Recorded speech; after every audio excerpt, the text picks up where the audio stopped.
అనేది BSc house agenda అనేది BSc నిర్ణయిస్తుంది. విద్యలో మనం తీసుకొస్తున్న సంస్కరణల పైన చర్చ జరగాలని ఆనాడు వైకాపానే కోరింది. మేము ఒప్పుకున్నాం, ప్రిపేర్ అయ్యి హౌస్కి వచ్చాం.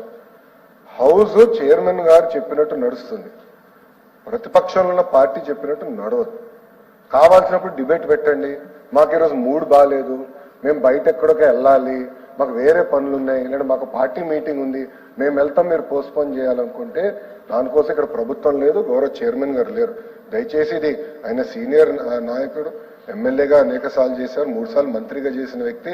ఆయన కొంచెం ఆలోచించి చెప్పాలి అధ్యక్ష. అని ఆ రోజు అన్ని మెటీరియల్ తీసుకొచ్చాండి, మీరు అందరూ చూశారు. మీరు ప్రింట్ చేసిన పుస్తకాలు తీసుకొచ్చా, మేము ప్రింట్ చేయబోయే పుస్తకాలు తీసుకొచ్చా. ఆ రోజు షార్ట్ డిస్కషన్ నోట్ ఇచ్చా, మీ దగ్గర లేకపోతే బొత్స గారు నేను ఇప్పుడు నోట్ కూడా మళ్ళీ పంపిస్తాను, మీరు చదవండి.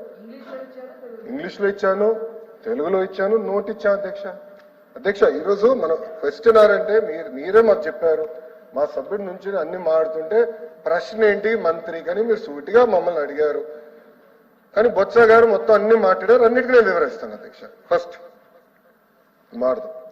12 లక్షల మంది విద్యార్థులు తగ్గారు. I stand by my word. Botsa garu నేను సూటిగా ప్రశ్న ఇచ్చేది, ఆయన మంత్రులు ఉన్నప్పుడు ఎంతమంది పిల్లలు చదివారో చెప్పమనండి అధ్యక్ష. ఎంతమంది పిల్లలు చదివారని చెప్పమనండి స్కూల్ ఎడ్యుకేషన్లో, అప్పుడు తెలుస్తుంది. 12 లక్షల మంది పిల్లలు తగ్గారు. ఐఎమ్ రెడీ ఫర్ డిస్కషన్ దాని గురించి. ఎక్కడ తగ్గారు, ఏ పాఠశాలలో తగ్గారు, ఎక్కడికి వెళ్ళారు, ఆ ప్రైవేట్ స్కూళ్ళ సంఖ్య ఎక్కడ పెరిగిందో మేము చెప్తాం అధ్యక్ష. అంతేకాదు అధ్యక్ష, అన్నాడు నేను చెప్పా డ్రాప్ బాక్స్ విధానం ఉందని. ఆన్లైన్ సిస్టంలో పిల్లలు ఏ పాఠశాలలో ఉండాలి, కావాలని గ్రాస్ ఎన్రోల్మెంట్ రేషియో పెంచేదానికి పిల్లలు తీసుకెళ్లి డ్రాప్ బాక్స్ లో పెట్టారండి.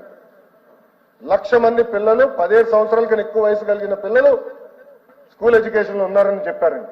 డ్రాప్ బాక్స్ ఉండాలి డీటెయిల్స్, ఆ వివరాలన్నీ నేను ఇవ్వగలుగుతా. ఆ రోజు కూడా చెప్పాను అధ్యక్ష. అధ్యక్ష ఈరోజు టోఫల్ గురించి మాట్లాడుతున్నారు. I'm asking sir straight question. National achievement survey మీరు ఒక్కసారి చూస్తే 2017లో ఇంగ్లీష్ లో భారతదేశంలో 4వ స్థానంలో ఉన్న అధ్యక్ష, మళ్ళీ 14వ స్థానానికి ఎందుకు పడిపోయామండి? సమాధానం చెప్పండి సార్. టోఫల్ గురించి మాట్లాడుతున్నారే, టోఫల్ గురించి మాట్లాడుతున్నారే, మళ్ళీ ఎందుకు పడిపోయాం సార్? సోషల్ సైన్స్ 6వ స్థానం నుంచి 10th క్లాస్ గురించి చెప్తున్నా అధ్యక్ష, 6వ స్థానం నుంచి 24వ స్థానానికి ఎట్లా పడిపోయాం అధ్యక్ష? సైన్స్ ఫస్ట్ ప్లేస్ ఉండేది 15వ స్థానం పడిపోయాం. మ్యాథమెటిక్స్ ఫస్ట్ ప్లేస్ ఉంది 12వ స్థానం పడిపోయాం. ఎలా పడిపోయాం చెప్పానండి అధ్యక్ష. గొప్పలు చెప్తున్నారు ఐబీ గురించి. ఐబీ మీరు ఏం చేశారండి? మంత్రి గారిని, మాజీ మంత్రి గారిని సూటిగా నేను ప్రశ్నిస్తున్నాను, ఏం చేశారు మీరు IB? What is your contribution in IB? IB అధ్యక్ష ఒక రిపోర్ట్ కోసం, కేవలం ఒక రిపోర్ట్ కోసం, అంటే కన్సల్టింగ్ రిపోర్ట్ కోసం 4.86 కోట్ల రూపాయలు ఖర్చు పెట్టారు అధ్యక్ష. మళ్ళీ ఐబీ కరికులం మీరు అమలు చేస్తారని ఎట్లా చెప్తారు? మీరు ఏ స్కూల్ అమలు చేశారు సార్ మీరు ఐబీ? చెప్పండి సార్.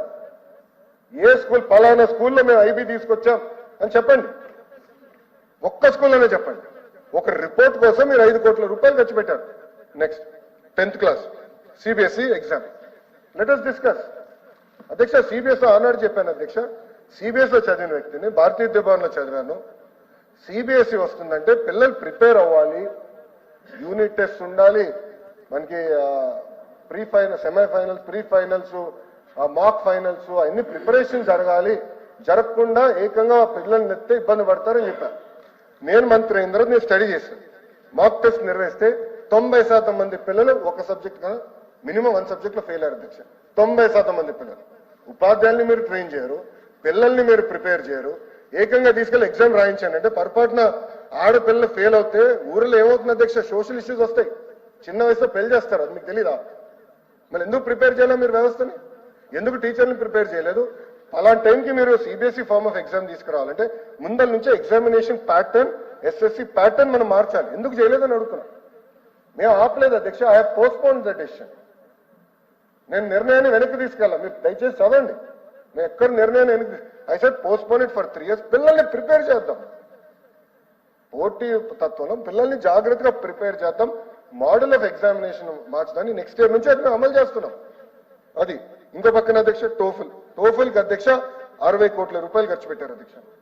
మళ్ళీ ఎందుకండి ఇంగ్లీష్ అంత పడిపోయింది చెప్పండి. మీరు అడిగిన దానికే నేను సమాధానం చెప్తున్నా. ఎందుకు పడిందో గౌరవ సభ్యులు చెప్పాలి అధ్యక్ష. ఎట్లా అవుతాయి అధ్యక్ష? ఆ రోజు సుదీర్ఘంగా నేను చర్చించాను, అన్ని విషయాలు నేను మాట్లాడాను. ఆ రోజు రాకుండా ఈ రోజు వచ్చి మమ్మల్ని ప్రశ్నిస్తాం కరెక్ట్ కాదు. మాజీ మంత్రివర్యులు, మీకు తెలుసు హౌస్ రూల్స్, సిస్టమ్ మీకు తెలుసు. I'm ready for debate, I'm ready for discussion. దాంట్లో ఎలాంటి డౌట్ నాకు లేదు. అన్ని వాస్తవాలు నేను మాట్లాడతా. 12 లక్షల మంది పిల్లలు తగ్గారు, తగ్గలేదని ఆయన అంటున్నారు. విత్ కంప్లీట్ ప్రూఫ్ నా దగ్గర ఉంది. అంటే అధ్యక్ష, ఎంత దారుణమైన పరిస్థితుల్లో మాకు విద్యాశాఖ వచ్చిందంటే కనీసం ఎంతమంది పిల్లలు ఏ స్కూల్లో చదువుతున్నారో మా దగ్గర డేటా లేదు అధ్యక్ష. ఆయన 2 సంవత్సరాలు మంత్రిగా చేశారంటున్నారు, మరి ఎందుకండి డేటా లేదు? ఏ టీచర్ ఏ స్కూల్లో పాఠాలు చెప్తున్నారో డేటా లేదు, ఎందుకు లేదండి? ఆయన సమాధానం చెప్పాలి కదా. ఎలాంటి డేటా లేక ఈరోజు బేసిక్ డాష్ బోర్డ్స్ తయారు చేయలేకపోతున్నాం. నేను పంచాయతీరాజ్ గ్రామీణాభివృద్ధి శాఖ మంత్రిగా చేసినప్పుడు 6 నెలలు డాష్ బోర్డ్స్ చేశాం. చాలా ఈజీగా ఉండి గ్రిప్ వచ్చింది నాకు సబ్జెక్ట్. ఈరోజు బేసిక్ డాష్ బోర్డ్స్ ఇప్పుడు తయారవుతున్నాయి. ఇంకో పక్కన గౌరవ సభ్యులు కూడా అడిగారు అధ్యక్ష, నేను 100కి 100% ఉపాధ్యాయులు కేవలం పాఠాలే చెప్పాలి. ఆ స్టాండ్ మేము తీసుకున్నాం సార్. యాప్ల భారం మేము తగ్గిస్తున్నాం, దాంట్లో ఎలాంటి డౌట్ లేదు. సింగులర్ యాప్కి వచ్చేస్తున్నాం. సో ఉపాధ్యాయుల బాధ్యతలు ఏంటి, ఎంఈఓ బాధ్యతలు ఏంటి, డిఓ బాధ్యతలు ఏంటి, హెడ్ మాస్టర్ బాధ్యతలు ఏంటి, సింగిల్ యాప్ తీసుకొస్తున్నాం. అదే యాప్లో తల్లిదండ్రులు కూడా వస్తారు. సో వాళ్ళ పిల్లల అటెండెన్స్ ఏంటి, పిల్లల పర్ఫార్మెన్స్ ఏంటి, ట్రాన్స్పరెంట్ గా చూడాలి. ప్రైవేట్ స్కూల్కి ధీటుగా బెటర్గా మనం చేయాలనే లక్ష్యంతో చేస్తున్నాం. సో ఉపాధ్యాయులు కేవలం పాఠాలే చెప్పాలని నిర్ణయం తీసుకున్నాం. పిల్లల్ని రాజకీయ కార్యక్రమాలు పంపించదు, గౌరవ ముఖ్యమంత్రి గారి ప్రోగ్రాం ఉందని తీసుకెళ్లి గత ప్రభుత్వం లాగా దారి పొడుగున నుంచోబెట్టద్దని నేను చెప్పాను అధ్యక్ష. గత 10 నెలలు మేము అదే పాటిస్తున్నాం. పిల్లలు స్కూల్లో ఉండాలా, పాఠాలు కరెక్ట్గా నేర్చుకోవాలా, వాళ్ళు ప్రయోజకులుగా మారాలి, అది మా లక్ష్యం అధ్యక్ష. దాంట్లో ఎలాంటి డౌట్ లేదు. మీకు తెలుసు యూనియన్స్ తో గత ప్రభుత్వంలో కాదు అధ్యక్ష, పరదాలు కట్టుకుని ఎవరు తిరగట్లా. యూనియన్స్ తో మేము మీటింగ్ పెడుతున్నాం. ప్రతి ఫ్రైడే 11 to 2 కమిషనర్ గారు కూర్చుంటున్నారు, యూనియన్స్ ని కలుస్తున్నారు. వాళ్ళకి సమస్యలు ఉంటే అన్ని సమస్యలు ఎవరో తీర్చలేం, దేవుడు కూడా తీర్చలేడు. కానీ ఒక పాజిటివ్ ఎన్వైరన్మెంట్ మనం బిల్డప్ చేస్తున్నాం. నేను కూడా 5:30 గంటలు కూర్చున్నా అధ్యక్ష యూనియన్స్ తో. టీచర్ ట్రాన్స్ఫర్ యాక్ట్ ఎన్ని సంస్కరణలు తీసుకురాగలుగుతున్నాం అంటే ఉపాధ్యాయులు సహకరించారు కనుక నేను తీసుకురాగలుగుతున్నా. ఇవన్నీ చాలా డీటెయిల్ గా డిస్కస్ చేసి చేస్తున్నాం అధ్యక్ష. అధ్యక్ష ఇంకో విషయం అధ్యక్ష, ఈరోజు మీరు చూస్తే సింగిల్ టీచర్ స్కూల్ గురించి గౌరవ సభ్యులు మాట్లాడారు అధ్యక్ష. అధ్యక్ష ఈరోజు 12,512 పాఠశాలలో సింగిల్ టీచర్ ఉన్నారు అధ్యక్ష. ఇది వాస్తవం, ఇట్స్ ఫ్యాక్ట్. అంటే 30% పాఠశాలలో సింగిల్ టీచర్ ఉన్నారు అధ్యక్ష. అందుకే అధ్యక్ష మోడల్ ప్రైమరీ స్కూల్ కింద కనీసం ఒక 7-8 వేల మోడల్ ప్రైమరీ స్కూల్స్ వస్తే ఒక క్లాస్ ఒక టీచర్ అందించడానికి అవకాశం కలుగుతుందని బలంగా మీరు నమ్మారు. అందుకే మీరు ఈ సంస్కరణలకు ఒప్పుకున్నారు. అందరం కలిసికట్టుగా ఇది తీసుకొస్తున్నాం. దీనివల్ల లెర్నింగ్ అవుట్కమ్స్ ఇంప్రూవ్ అవుతుందని నేను బలంగా నమ్ముతున్నాను. సో ఒక పక్కన ఉపాధ్యాయులకి ఇతర పనులు తగ్గించి కేవలం పాఠాలు చెప్పే బాధ్యత పెట్టి, ఇంకో పక్కన టెక్నాలజీతో జోడించి థర్డ్ లెర్నింగ్ అవుట్కమ్స్ పైన ప్రత్యేకంగా ఫోకస్ పెడితే తప్పనిసరిగా ఫలితాలు వస్తాయి అధ్యక్ష. ఆనాడు మీరు హౌస్ లో ఉన్నారు, షార్ట్ డిస్కషన్ నేను ఒకటే చెప్పిన. శాసనసభ్యుడు గణబాబు గారు లాస్ట్ లో నుంచి నాకు మాట చెప్పారు, ఎన్ని పర్వాలేదు, ఇంత డిస్కషన్ జరిగింది అద్భుతం.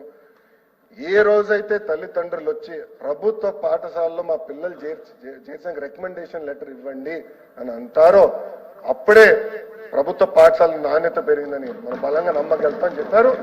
ఆ రోజు శాసనసభలో నేను చెప్పాను గౌరవ సభ్యుడికి, I accept this challenge, it's worth fighting sir, నాకు 2 years ఇవ్వండి, చేసి చూపించే బాధ్యత నేను తీసుకుంటాను గౌరవ సభ్యుడు చెప్పాను. దానికి కట్టుబడి ఉన్నాను అధ్యక్ష, తప్పనిసరిగా చేసి చూపిస్తాను.